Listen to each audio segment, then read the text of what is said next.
Welcome to episode number 330. Have you noticed how allergy season seems to be getting longer? And this is due to climate change, longer warm season, resulting in longer pollen season. And so today I'm talking about how each dosha reacts differently to allergies, how to treat and prevent allergies. So please stay tuned.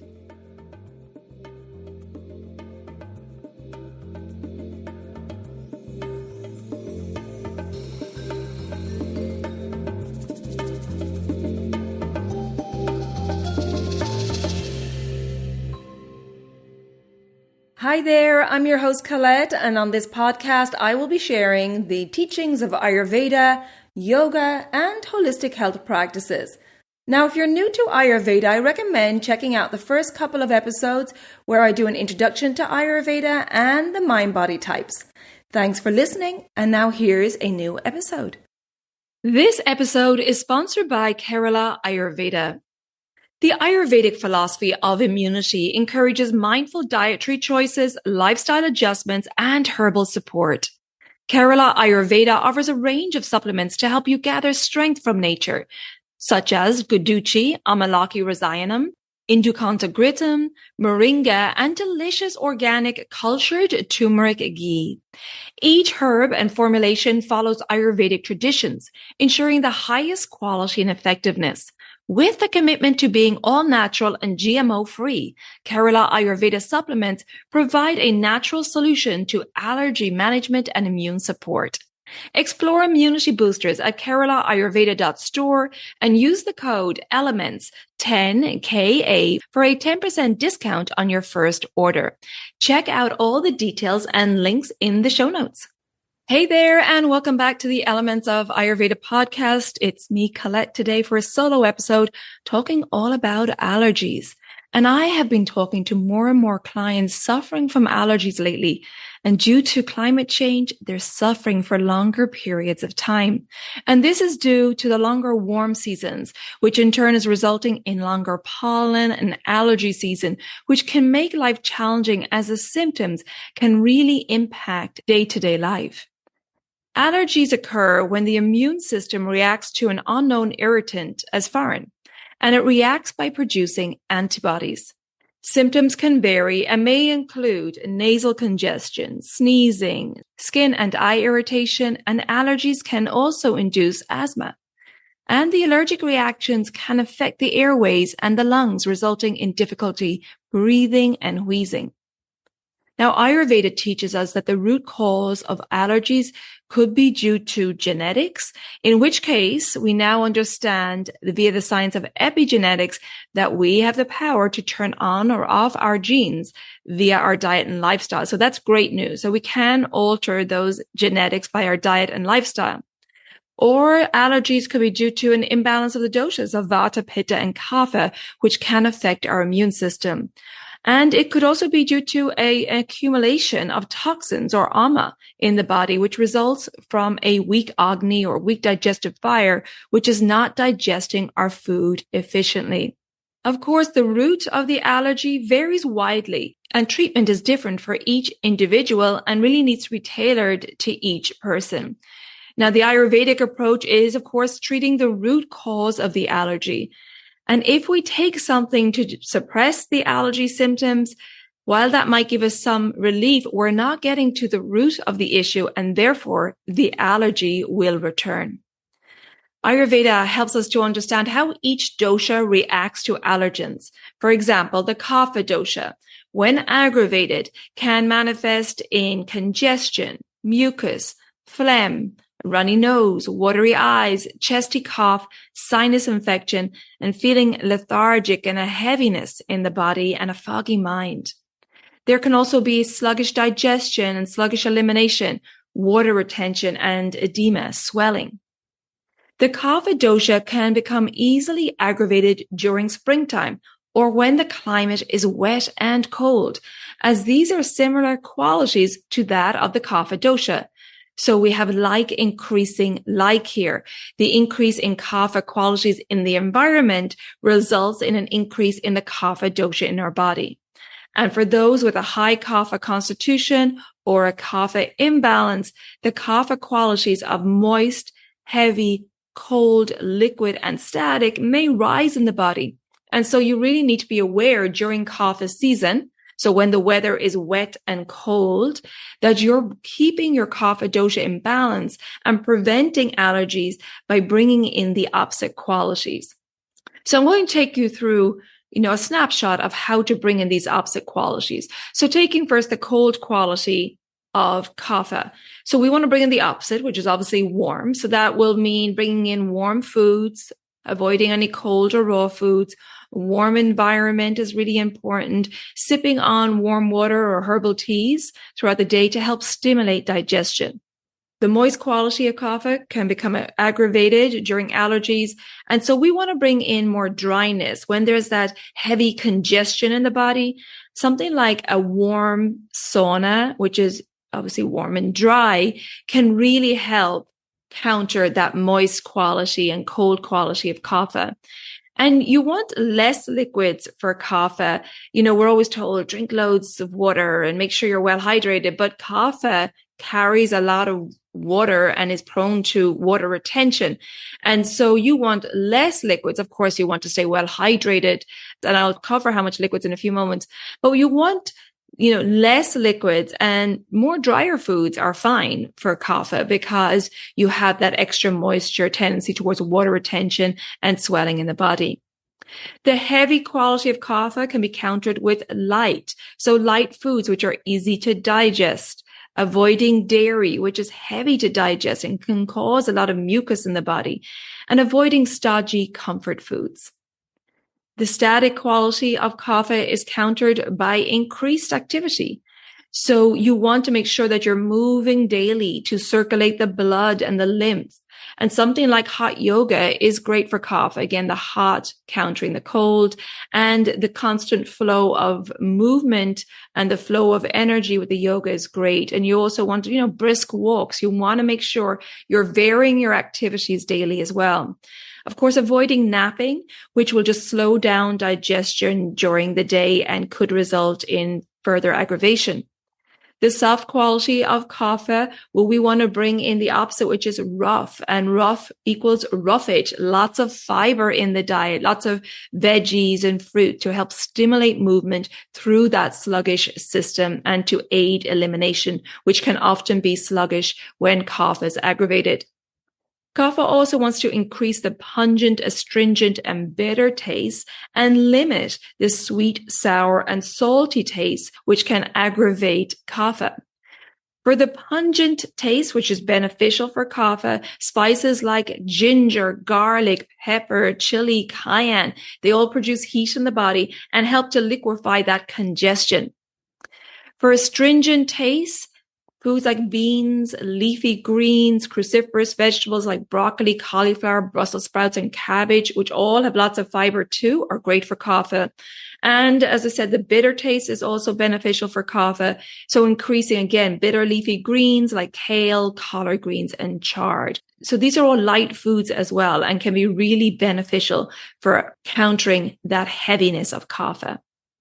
The best way to prevent any aggravation of the kapha dosha, and particularly during springtime, is to, of course, cleanse the body to help eliminate any accumulation of ama or toxins in the body and bring the doshas back into balance. So you're preventing the allergies or any seasonal sickness. And the cleanse, of course, will help to stimulate the digestive fire, making sure you're digesting food efficiently, clearing any congestion in the body, and promoting the lightness and vitality and clarity that kapha really needs. If you need support on your cleansing journey, I do have my next discounted spring cleanse, the group cleanse, starting April 19th, 2024, where we'll go through it as a group. However, even though it's a group cleanse, it's still tailored to each individual, as you will receive a 90-minute online consultation with me so that I can check in on your current health status and tailor the recipes, the self-care, the yoga, the mindfulness practices, etc. to you and your lifestyle. And we'll also have a private community where you'll get lots of accountability and support.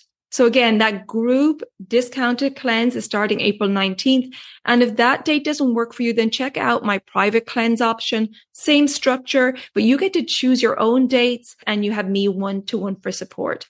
You can find all the info in the show notes or visit my website, elementshealingandwellbeing.com. For the group event coming up April 19th, go to the events page. And for the private cleanse, where you choose your own dates, you can check out that on the programs page. And I hope you can join us. It'll set you up for a healthy change of seasons. Okay, so moving on now to the pitta dosha. And when the pitta dosha is aggravated, can manifest in inflammation and allergies with inflammatory symptoms. Like in the respiratory system, there may be sinusitis, bronchitis, and inflammation on the skin also, rashes, hives, psoriasis, allergic dermatitis, eczema. Other symptoms could be headaches, migraines, burning or bloodshot eyes, stomach upset, heartburn, indigestion, and excess heat in the body. Now, to balance pitta-like allergies, we want to bring in the opposite of the pitta qualities of oily, sharp, hot, light, acidic, mobile, and liquid. So let's take a snapshot of how we might do that. Instead of the oily quality, we want to bring in more dry quality. And so we want to avoid huge amounts of oil, less oily foods, definitely avoiding any fried foods. Now, we do need some good fats in the diet, but pitta has to be conscious of not having lots of oil because that can aggravate pitta. The sharp quality can be countered by bringing in more smooth or mild flavors. So less intense flavors and spices, less of the salsa, less of the fermented foods and drinks like kombucha, and avoiding, of course, the spicy foods. Milder flavors is best. To counter the hot quality, of course, we're going to bring in cool. So cooling activities with less intensity. So avoiding an intense hot yoga session and instead introduce more calming activities like a walk on the beach, walking in the woods, walking in nature. Focusing on foods with cooling qualities also is very beneficial. So foods that have natural cooling qualities are leafy greens, coconut, cilantro or coriander, asparagus, and mint. So they're just some of the foods with cooling qualities. The light quality of pitta can be countered with the heavy quality. So bringing in more grounding foods and activities. The grounding foods could be like root vegetables and grounding activities like meditation and pranayama. The acidic quality of pitta, which can cause lots of problems for the pitta dosha, you want to bring in the opposite, more alkaline. Again, leafy greens and really avoiding nightshades. Things like tomatoes, peppers, white potatoes, and aubergine or eggplant. And avoiding citrus and avoiding coffee, which of course can be very acidic. The mobile quality of pitta can be countered with more downtime, less intensity in your day. Schedule time to relax because pitta's tendency of overworking is very strong. So really making a plan to relax and bring in more calming activities and downtime. And then pitta has the liquid quality. So you need to stay well hydrated, but you definitely want to avoid gulping or chugging water, or for pitta, sometimes trying to meet a quota of water. So don't, take on copious amounts of water at once, because this can create imbalances in the body's electrolytes and in particular in the sodium. So sipping on water throughout the day. And again, I'll go over amounts of water in a little bit. So for pitta, focusing on bringing in more calm and less intensity to your activities and life in general. Take time to smell the roses and relax. Limiting also the pungent, sour, and salty taste, which aggravate pitta, and increase the sweet, bitter, and astringent taste. So that would be like sweet fruits and sweet grains like rice, root vegetables like sweet potatoes. The bitter taste can come in things like leafy greens, bitter melon, is great for pitta, dandelion, aloe vera, and neem are all great for inflammatory skin conditions. And reducing the salt is important too to balance pitta dosha. So reducing things like soy sauce, salted nuts, salted meats, and salted fish, really important. So that's some just very general advice on pitta. And let's now look at the vata dosha. So when the vata dosha is aggravated, it can manifest in allergies with respiratory symptoms like wheezing, sneezing, or difficulty breathing. There can be increased dryness in the body, dry tongue, dry throat, dry eyes, and a dry intestinal tract, leading to constipation. Digestive issues like excessive gas and bloating, burping, gurgling the stomach. And there can be moving pain, tingling, spasms, cramps, muscle aches in the body. Ringing in the ears, tinnitus, and sleep problems can also manifest. Now, when the weather is dry, cold, and windy, it can increase vata in our bodies. And so if we have a high vata constitution or vata imbalance, it can increase the qualities of dry, light, cold, subtle, rough, and mobile. So in order to prevent imbalances and prevent allergies, it's best to limit these qualities during this type of weather, when the weather is dry, cold, and windy, and instead focus on emphasizing the opposite qualities. So for example, for the vata dosha, instead of dry, you want to bring in more moist foods.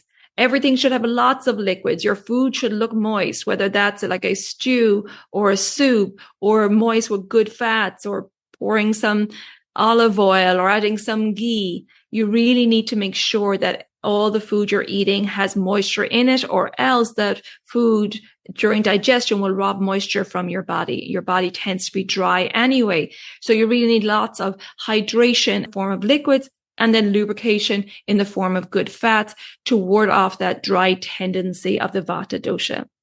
Instead of the light quality, we're going to counter that, bringing in heavier foods like the root vegetables, good quality proteins, heavy proteins, and again, fat. So you need more substantial meals to really help balance the vata dosha. Vata has the cold quality, so we want to bring in the opposite, the warm quality, with warm foods, avoiding any cold foods, definitely no ice, warm drinks, and again, a warm environment. The subtle quality of vata can be countered with more, again, grounding foods and activities. We want to get your feet in the earth. We want to do meditation, calming yoga, calming breathing practices, no breath or fire, anything like that. That can be too stimulating for vata. The rough quality, when we think of rough, you could think of things like raw foods, salads. That would not be good for vata. So we want to bring in the opposite qualities during these seasons. And we want to bring in smooth and mushy texture foods that are warm, have lots of digestive spices to aid digestion. And then the mobile quality of vata, we want to bring in more static. So when the conditions are windy, that can really aggravate vata.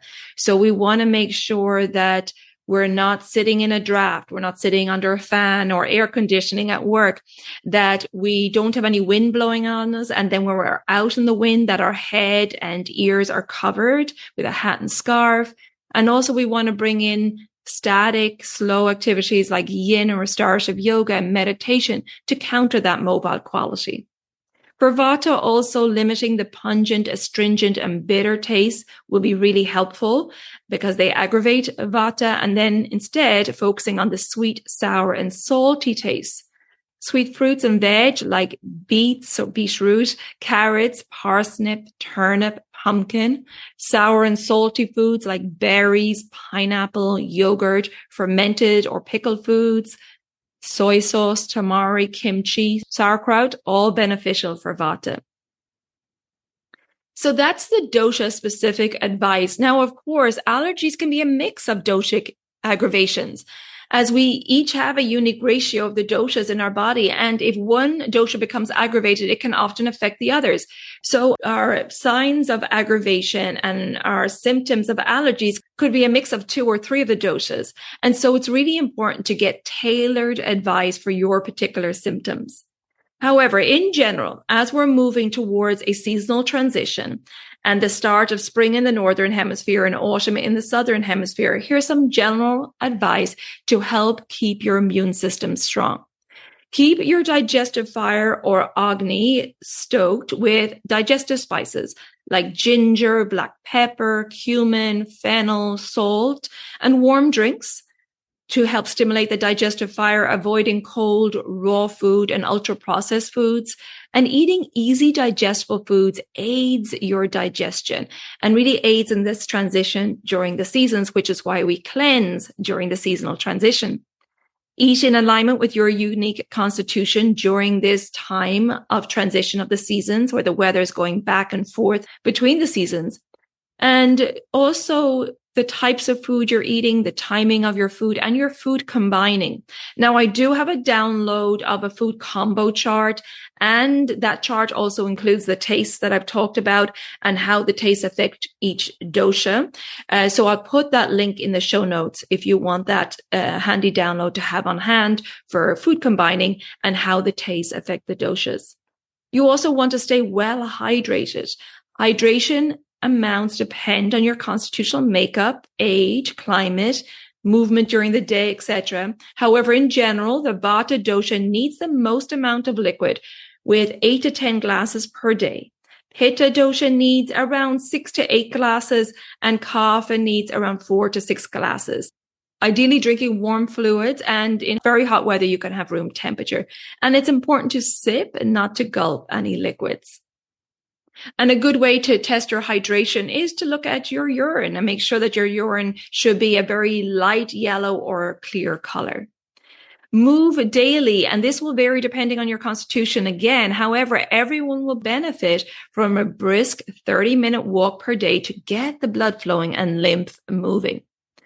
Now, I know you may be concerned with allergens in the air. However, we can't lock ourselves away, right, while the pollen's high.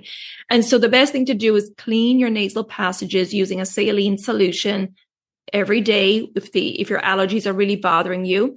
And then line the inside of your nostrils with oil to trap the allergens. And that oil could be whatever oil you're using for your abhyanga or your oil pulling. It could be sesame, it could be sunflower, it could be coconut. Just any good quality oil to line the inside of your nostrils. Reduce stress, right? Because stress can have an effect on the digestive system and the immune system because it can cause inflammation in the body. Sleep, so important. Get to bed by 10 p.m. to give your body the time to detox and regenerate your system for the next day. And finally, cleansing is one of the best ways to prevent allergies by eliminating any accumulation of the doshas and toxins in the system. The digestive fire will work efficiently. It will boost your immune system, vitality, and overall well-being. And if you're interested, then, as I mentioned earlier, I have my next discounted group cleanse starting April 19th. And you'll find all the details in the show notes or on my website, elementshealingandwellbeing.com. Go to the events page for the group event starting April 19th. And if you would like to just chat with me in a private consultation where I put together a strategy for your diet, lifestyle, self-care, mindfulness practices to help you maintain balance, prevent illness, of course, while addressing any current aggravations in your body, then check that out on my website also. I also have an educational program, the Daily Habits for Holistic Health. This is a 28-day self-paced program with the objective being to help you live in tune with the circadian rhythm and educates you on how to become your own healer by understanding these principle of opposites. What I talked about today, and I talk more in detail in this Daily Habits for Holistic Health program. I also have a private cleanse available at any time, as I mentioned earlier. And if you have any questions before you book, you want to chat with me about my services, then please take advantage of my free 15-minute online services inquiry call where we can chat and I can answer all of your questions. Thank you so much for tuning in. If you think this episode will be helpful to family or friends, I would really appreciate it if you could share it so we can spread this wonderful wisdom of Ayurveda. And if you haven't already subscribed or followed the podcast, please do so, and the new episodes will automatically download for you. And if you feel like you're getting benefit from this podcast or enjoying listening, I would really appreciate a rating or review. And that, again, would help others find the podcast. You can find me on social media under Elements Healing and Wellbeing on Facebook, and on Instagram, my new page is Elements of Ayurveda Podcast. Until next time, take good care of yourself, be well, and bye for now. Slán go fóill.